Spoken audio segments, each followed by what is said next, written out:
ராஜ குணம் கொண்ட புதன் பகவான அதிபதியா கொண்டதுதான் இந்த மிதுனம் ராசி. மிதுனம் ராசியின் அதிபதி வித்தை, கல்வி, கேள்வி, விவேகம், கலை இது எல்லாத்துக்குமே காரகமா வகிக்கக்கூடிய நபர் தான். கால புருஷனது அங்கு அமைப்பில் தோல் பாகத்தை குறிக்கக்கூடியது இந்த மிதுன ராசி. அது மட்டும் இல்லாம இது ஒரு உபய ராசியாகவும் பார்க்கப்படுகிறது. இந்த ராசியில மிருகசீரிடம் 3, 4ஆம் பாதம், திருவாதிரை மற்றும் புனர்பூசம் 1, 2, 3ஆம் பாதம் இந்த 3 நட்சத்திரங்களுமே பிறந்தவங்க மிதுன ராசியில கருதப்படக்கூடிய நபர்கள். மிதுன ராசிக்கு இந்த மேசம், சிம்மம், துலாம், தனுசு, கும்பம் இது எல்லாமே நட்பு ராசிகளா இருக்கும். மற்ற ராசிகள் எல்லாமே பகை ராசியா அமையும். மிதுன ராசியில பிறந்தவங்க ரொம்பவுமே அழகான கண்களை கொண்டிருப்பீங்க. கண்களாலேயே கதை பேசக்கூடிய நபர்களா இருப்பீங்க. மேலும் மிதுன ராசியில பிறந்தவங்க எப்பொழுதுமே சுறுசுறுப்பா இருக்கக்கூடிய நபர்களா இருப்பீங்க. உங்களுக்கு இந்த மாதத்தின் கிரக நிலைகள் எப்படி அமைஞ்சிருக்கு, இந்த கிரக நிலைகளால் ஏற்படக்கூடிய சாதகமான பயன்கள் என்ன, பாதகமான பயன்கள் என்ன, இந்த அமாவாசை தினத்திலே நீங்க ஒரு சின்ன விஷயத்தை செய்வதன் மூலம் பல முன்னேற்றத்தையுமே பெற முடியும். அது என்ன, இது பத்தின முழுமையான தகவலையும் தாங்க உங்களுக்காக இந்த பதிவுல நாங்க சொல்லியிருக்கோம். இந்த பதிவு நீங்க பயன்பெறும் வகையில் அமையும். அதனால ஸ்கிப் பண்ணாம முழுமையா பாருங்க. நீங்க இப்பதான் ஃபர்ஸ்ட் டைம் நம்மளோட சேனலை பார்க்குறவங்களா இருந்தா மறக்காம சப்ஸ்கிரைப் பண்ணி வச்சுக்கோங்க. உங்களுக்கு ஏற்பட்டிருக்கும் கிரக நிலைகளின் மூலம் உங்களுக்கு வரக்கூடிய பயன்கள் என்ன அப்படிங்கிறதையுமே நாம இந்த பதிவுல பார்க்கலாம். எந்த விஷயத்துல எல்லாமே நீங்க ரொம்பவுமே எச்சரிக்கையா இருக்கணும் அப்படிங்கிறதையுமே தொடர்ந்து நாம இந்த பதிவுல பார்க்கலாம். முன்பு சொன்னது போலதாங்க இந்த மிதுனம் ராசி புதன் பகவானால் ஆளக்கூடிய ஒரு ராசி அப்படிங்கிறதுனால எப்பொழுதுமே நீங்க சுறுசுறுப்பா இருக்கக்கூடிய நபர்களா இருப்பீங்க. ஒருபோதுமே உங்களை சோம்பலால பார்க்கவே முடியாது. நிதானமா எந்த ஒரு செயலை செஞ்சாலுமே அதுல அறிவாற்றல் இருக்கும். சமயத்திற்கு ஏற்றது போல உங்களோட குணத்தை மாற்றிக்கொள்வதில் திறமையான நபர்களா நீங்க இருப்பீங்க. அதே போல உங்களை எல்லோரும் புரிஞ்சுக்க முடியுமா அப்படின்னு கேட்டா கட்டாயம் முடியாது. உங்க கூட நெருங்கி பழங்குறால மட்டும்தான் மிதுனராசி அன்பர்களின் இயல்புகள் என்ன அப்படிங்கறத சரியா சொல்ல முடியும். அதே போல எல்லா விஷயத்திலுமே சரியா செயலாற்றக்கூடிய நீங்க ஒரு சில சமயத்துல குழப்பவாதிகளா இருப்பீங்க. எந்தவித கடினமான வேலையுமே பொறுப்பா செஞ்சு முடிச்சாலுமே அதுல வரக்கூடிய நிறை குறைகளுக்கான பொறுப்பு நீங்க ஏத்துக்க மாட்டீங்க. அதுதாங்க குழப்பம் நிறைய வரும் ஒரு விஷயத்த செய்யறதுக்கு முன்னாடி. ஆனா அந்த குழப்பத்திலிருந்து தெளிவு பெற்ற பிறகு நீங்க ரொம்பவுமே நீட்டா அந்த வேலை எல்லாமே செஞ்சு முடிக்கக்கூடிய நபர்களா இருப்பீங்க. எதையுமே எளிதில் கிரகித்துக் கொள்ளக்கூடிய ஆற்றல் இருக்கும்.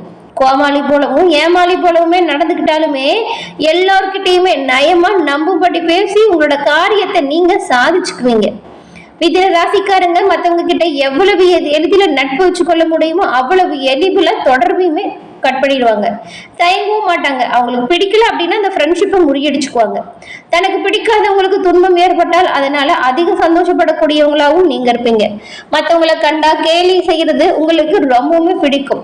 பல்வேறு மனப்பான்மை கொண்டவங்க கூட்டத்துல கூட உங்களுடைய பேச்சாற்றல் ரசிக்கும்படிதான் இருக்கும். நம்பிக்கைக்கு பாத்திரமா விளங்கக்கூடியவங்களுமே இந்த மிதுன ராசி அன்பர்கள் தான்.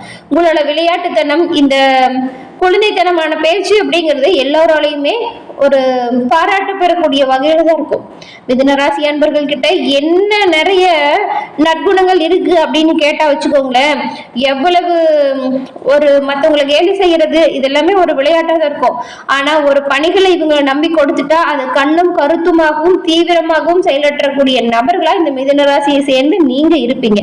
இது ரொம்பவுமே ஒரு பெரிய சிறப்பான குணம் அப்படின்னு சொல்லலாம். ஏன்னா நீங்க போய் உதவி அப்படின்னு யார்ட்டையும் கேட்டு நிக்க மாட்டீங்க. ஆனா உங்ககிட்ட யாரு உதவி அப்படின்னு சொல்லி கேட்டு நின்னாலுமே தயங்காம செய்யக்கூடிய நபர்களா இந்த மிதுன ராசியை சேர்ந்து நீங்க இருப்பீங்க. உங்களுக்கு இந்த அமாவாசையில ஒரு விஷயம் சொன்னோம் இல்லையா, அது என்ன செய்யலாம் அப்படின்னு பார்த்தா, அமாவாசை அப்படிங்கிறது இந்துக்களோட வழிபாட்டு நாட்கள்ல மிகவும் ஒரு முக்கியமான நாளா பார்க்கப்படுது இல்லையா.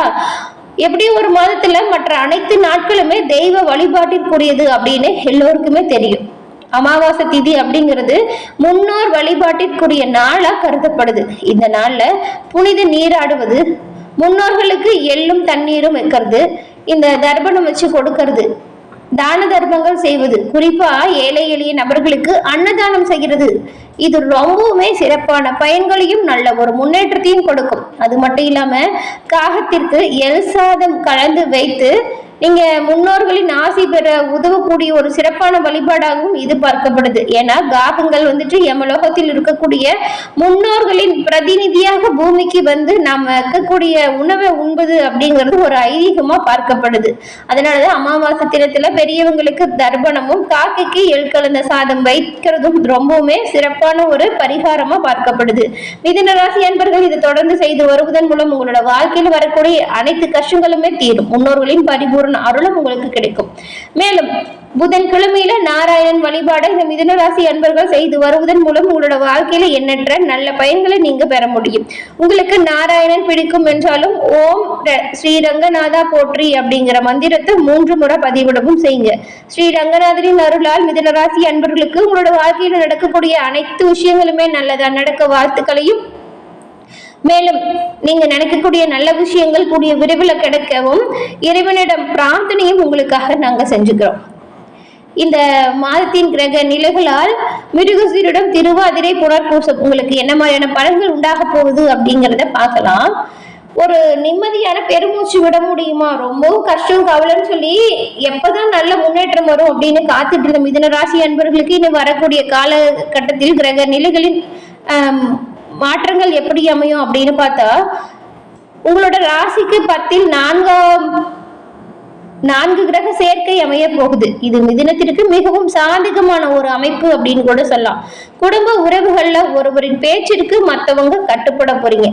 வருமானம் இல்லாதவங்களுக்கு நிரந்தர வருமானத்திற்கான வழி பிறக்கும். தொழிலில் மதிப்பு மரியாதை உயரும். தடைபட்டிருந்த வாடகை வந்து சேரும். உயர் அதிகாரிகளின் நட்பால் ஆதாயம் பெற முடியும்.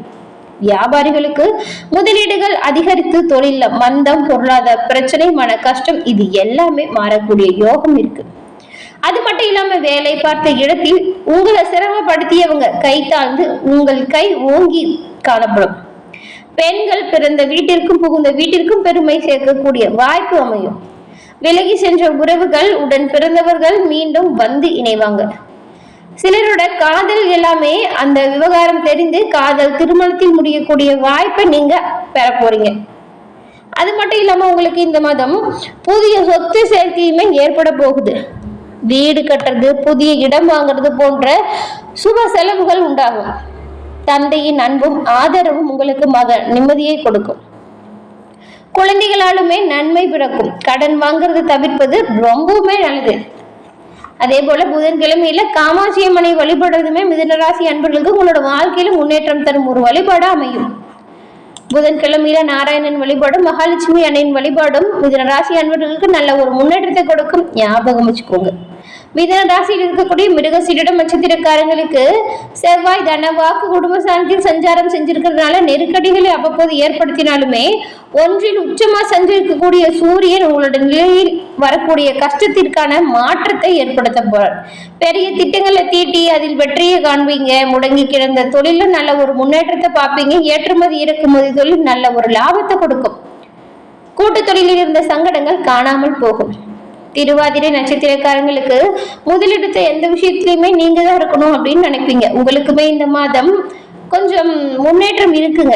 மாத தொடக்கத்தில் 10ஆம் இடத்தில் சஞ்சரிக்கும் புதனும் ராகுவும் முன்னேற்றத்தை ஏற்படுத்தக்கூடிய வகையில் அமைஞ்சிருக்காங்க. வியாபாரம் தொழிலில் நல்ல ஒரு லாபம் வரும். வெளிநாட்டு முயற்சிகள் சாதகமா முடியும். ஏப்ரல் 26 இருந்தே பாக்கியஸ்தானத்திற்கு பயிற்சியாகும் ராகு பொருளாதார நிலையில நல்ல ஒரு யோகத்தை உங்களுக்கு கொடுக்க போறார். புதிய திட்டங்களை தீட்டி வைப்பார். நினைச்ச வேலைகள் நினைச்சபடி நடத்தி முடிச்சு காட்ட போறார். கேது 3இல் சஞ்சாரம் செய்யும் பொழுது முயற்சிகள் வெற்றியாகும். தடைபட்டிருந்த வேலைகள் ஒவ்வொன்றா நடக்கும். இனி புதன் சாதகமா இருக்கிறதுனால வியாபாரிகளுக்கு புதிய ஒப்பந்தங்களும் கிடைக்கும். அதன் பிறகு புனர்பூசம் நட்சத்திரக்காரங்களுக்கு சூழ்நிலை அறிந்து செயல்படக்கூடிய உங்களுக்கு இந்த மாதம் அதிர்ஷ்டம் இருந்த ஒரு மாதம்னே சொல்லலாம். குரு பகவான் விரிய ஸ்தானத்தில் இருக்கிறதுனால சுப செலவுகள் உண்டாகும். இடம் வீடு வாங்கக்கூடிய கனவு நனவாகும். அதே போல குரு பகவானின் பார்வை உடல்நிலையில நல்ல ஒரு முன்னேற்றத்தையுமே கொடுக்கும். மனதில் இருந்த பயம் நீங்கும். குழப்பங்கள் விலகும். குடும்பத்தில் நிம்மதியான சூழ்நிலை உண்டாகும். இழுபறியா இருந்து வந்த வழக்கு விவகாரங்கள் சாதகமா முடியும். மறைந்திருந்த புகழ் வெளிச்சத்திற்கு வரும். சமூகத்தில் நல்ல ஒரு அந்தஸ்து உயர்ந்து காணப்படும். நல்ல ஒரு முன்னேற்றம் வரும். இந்த மிதுன ராசி அன்பர்கள் புதன்கிழமையில நாராயணன் வழிபாடையும் அமாவாசை தினத்துல காகத்திற்கு எல்தானம் வச்சு வழிபடுறதும் முன்னோர்களுக்கு இந்த பரிகாரம் செய்யறதும் நல்ல ஒரு முன்னேற்றத்தை கொடுக்கும். இது எல்லாமே எவ்வளவு பிரச்சனை இருந்தாலும் சரிங்க, இந்த ஒரு வழிபாட்டை தொடர்ந்து செஞ்சுட்டு வாங்க, நல்ல ஒரு முன்னேற்றத்தை நீங்க பெற முடியும். என்ன நண்பர்களே, இந்த பதிவு நீங்க பயன்பெறும் வகையில் அமைஞ்சிருக்குன்னு நினைக்கிறோம். இந்த பதிவு பிடிச்சிருந்தா லைக் பண்ணுங்க, ஷேர் பண்ணுங்க, நம்மளோட சேனல் பாக்ஸ்ல என்ன பிடிச்சிருந்துச்சு அப்படின்னு கமெண்ட் பண்ணுங்க. அது மட்டும் இல்லாம உங்களோட நண்பர்கள், வீட்டில் இருக்கிறவங்க யாராவது மிதுன ராசியா இருந்தா அவங்களுக்குமே இதை ஷேர் பண்ணுங்க, பார்த்து பயன்பெறும் வகையில் அமையட்டும். நீங்க இப்பதான் ஃபர்ஸ்ட் டைம் நம்மளோட சேனலை பாக்குறவங்களா இருந்தா மறக்காம சப்ஸ்கிரைப் பண்ணி வச்சு கூட வர பெல் ஐக்கானை கிளிக் பண்ணி வச்சுக்கோங்க. தொடர்ந்து பார்த்தமைக்கு நன்றி நண்பர்களே. நன்றி, வணக்கம்.